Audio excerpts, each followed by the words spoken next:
কৃষকদের নিয়ে দাঁড়িয়েছেন আমাদের প্রতিনিধি প্রিয়ব্রত। আমি আসবো আপনার কাছে, শেষ করব আপনার বক্তব্য। প্রিয়ব্রত, যেটা বলছিলাম, হ্যাঁ একবারে তুমি যেমনটা বলছিলে চাষিদের কাছে জানতে চাইবো যে কি অবস্থায় বাজেট তো সামনে বাজেট তো প্রতি বছরই বাজেট হয়, তো বাজেট হলে কি চাষিদের লাভের লাভ কোনো কিছুই হচ্ছে না।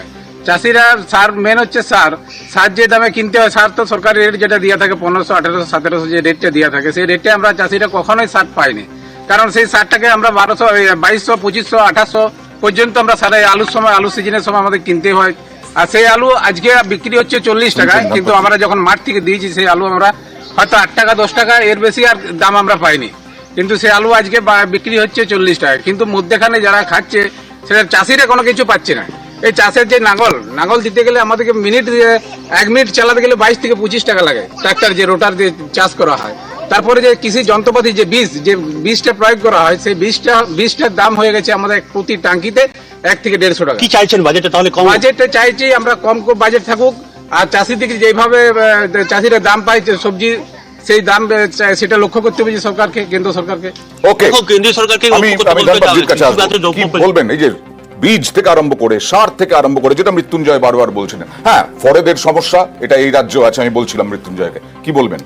না দেখুন, প্রত্যেকবার বাজেট হয় বলছে, কিন্তু তারপরেও কোনো সমাধান হয় না।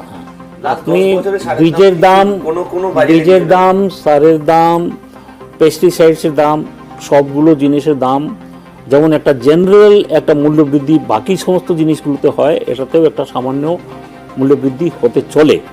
কিন্তু কস্ট অফ প্রোডাকশন বাড়লে চাষিদের সরকার কি করতে পারে?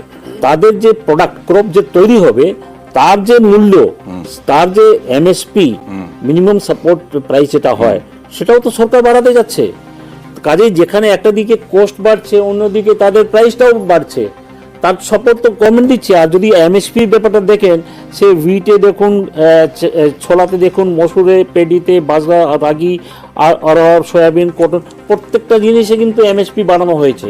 ঠিক আছে, তো এমএসপি বাড়িয়ে দেওয়াতে সবসময় সরকার তো কোস্টটাকে কন্ট্রোল করতে পারবে না, কেন অনেকগুলো জিনিস তো আবার এর মধ্যে ফার্টিলাইজার তো বাইরে থেকে ইম্পোর্ট হয়ে আসে, তার উপরে সাবসিডি দিচ্ছে, ফার্মাররা সাবসিডি পাচ্ছে, খরচ বেশি হবে স্বাভাবিকভাবে আপনি বলছেন, কিন্তু আবার এমএসপি বাড়াচ্ছে।